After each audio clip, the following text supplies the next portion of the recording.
Hello everybody, welcome to my channel Chapter Chat, and today we are going to read a poem Indian Woman by Shiv Kumar. So those who are watching my channel for the first time, please do subscribe my channel. So Shiv Kumar was born on 16th August 1921 and he died on 1st March 2017.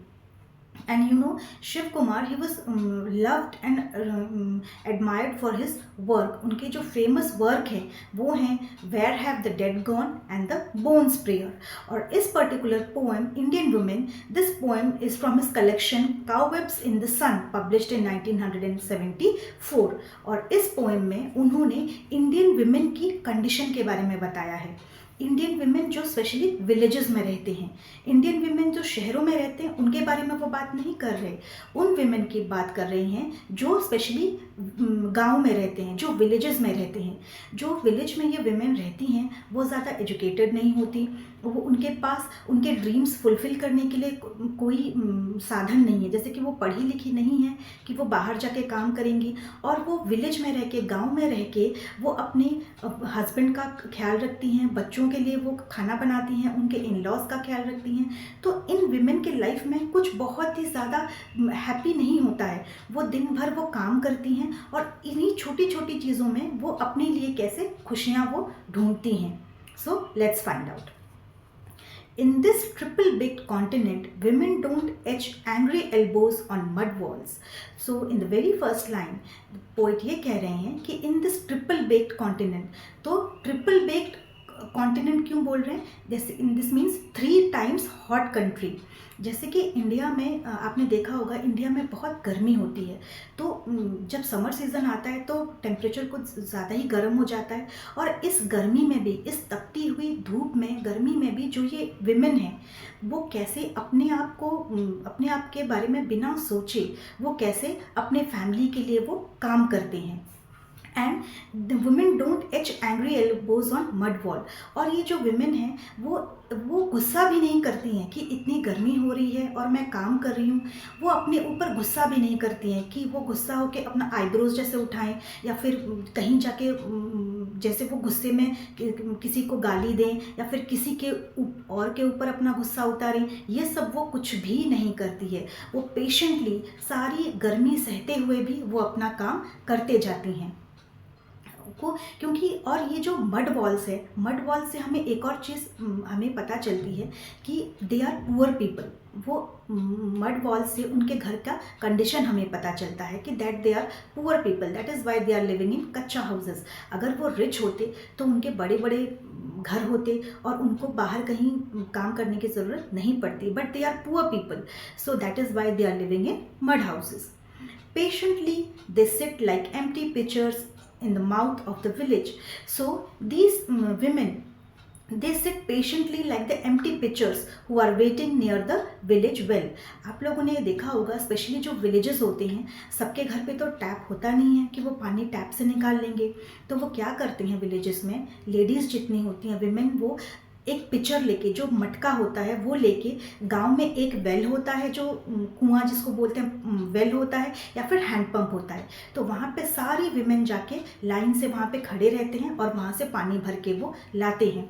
So the poet here he is telling, comparing these women, ये जो गांव के women है poet ने उन गांव के women को वो पिचर्स की तरह, वो मटकों के साथ कंपेयर किया है, जो पेशेंटली गांव के बाहर उस ट्यूबवेल के पास अपना टर्न आने का वो वेट करते हैं. वो ये नहीं कहते, वो गुस्सा नहीं करती है, वो ये नहीं कहती कि मेरा टर्न कब आएगा. वो पेशेंटली अपने लाइन का वेट करते हैं कि उनका नंबर जब आएगा वो पानी भरेंगे और फिर धीरे से वो वहाँ से चल देंगी. वो किसी से झगड़ा नहीं करती हैं, वो आराम से वहाँ पे वेट करती हैं. इससे हमें पता चलता है कि जो ये विलेज की विमेन है वो कितनी पेशेंट है, उसमें कितनी धैर्य है कि वो सब कुछ सह सकती है. Pleading hope in each braid of their Mississippi long hair. तो यहाँ पे पोइट कह रही हैं कि pleating hope in the braid of their Mississippi long hair. तो मिसिसिपी क्यों बोला गया है? मिसिसिपी एक लंबा सा it's a long river in southern America. Southern America में एक बहुत नदी है जो बहुत लंबी है। तो पोएट ये कह रहे हैं कि जो इंडियन वीमेन होती हैं उनके बाल भी मिसिसिपी रिवर की तरह बहुत ही ज़्यादा लंबी होती है। तो ये क्या करते हैं, वो एक दूसरे का चोटी बांधते हैं। जो ये लंबी सी उनकी लंबे से बाल हैं, उन बालों में वो चोटी बांधते हैं एक दूसरे का, और वो इस तरीके से वो अपना टाइम पास करते हैं। Looking deep into the water's mirror for the moisture in their eyes।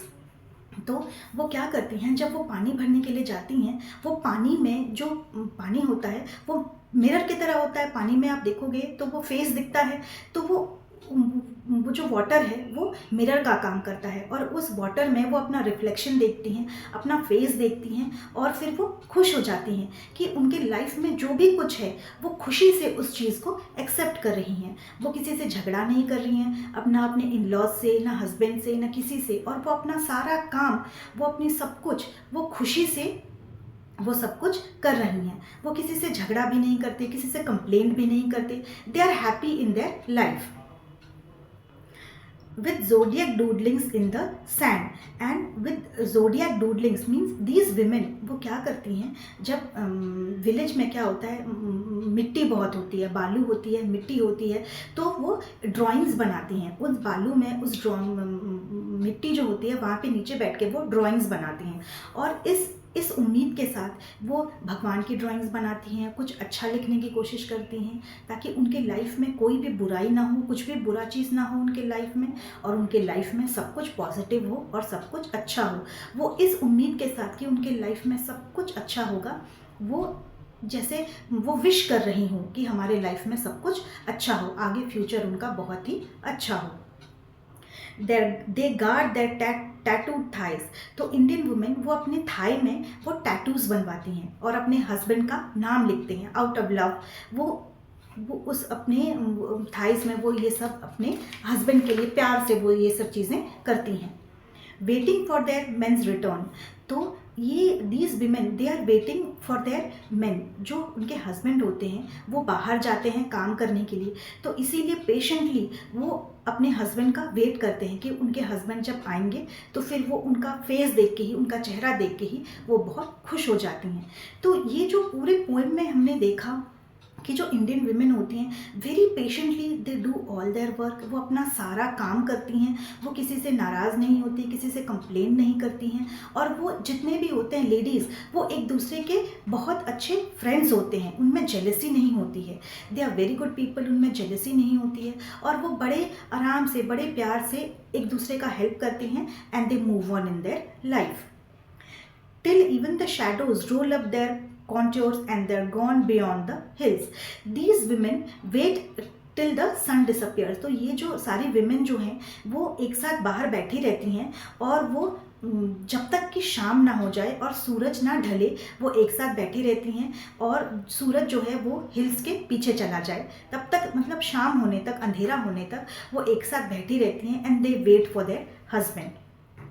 So this is the end of the poem. और ये पोएम का मेन थीम जो है ये इंडियन विमेन है, जो विलेज की जो विमेन है। ये विलेज पूरा इस पोएम में पोइट ने ये चीज़ दिखाने की कोशिश की है कि जो ये विलेज के जो विमेन हैं वो कितने सिंपल हैं, कितने सोबर हैं। उनके लाइफ में बहुत बड़ी बड़ी विश नहीं है कि हमें ये सब कुछ करना है। उनके लाइफ में छोटी छोटी चीज़ें हैं। वो अपने हस्बैंड को, बच्चों को वो खुश रखना चाहते हैं, और वो अपने दिन भर के काम में जो यूजुअल एवरीडे वर्क हैं वो सब उनमें वो करके वो खुश रहती हैं, और वो प्रे करती हैं कि उनके लाइफ में सब कुछ अच्छा रहे, उनके साथ कभी कोई बुरा ना हो, उनके फैमिली के साथ कोई बुरा ना हो, and they in a extent they are happy in their life with whatever they have. उनको किसी चीज़ का लालच नहीं है, उनको जितना भी मिला है, जो भी मिला है, उसी चीज़ में वो खुश होकर वो रहना चाहते हैं। सो this is the end of the poem. I hope आपको पोएम समझ में आई हो, and please do subscribe my channel. Thank you.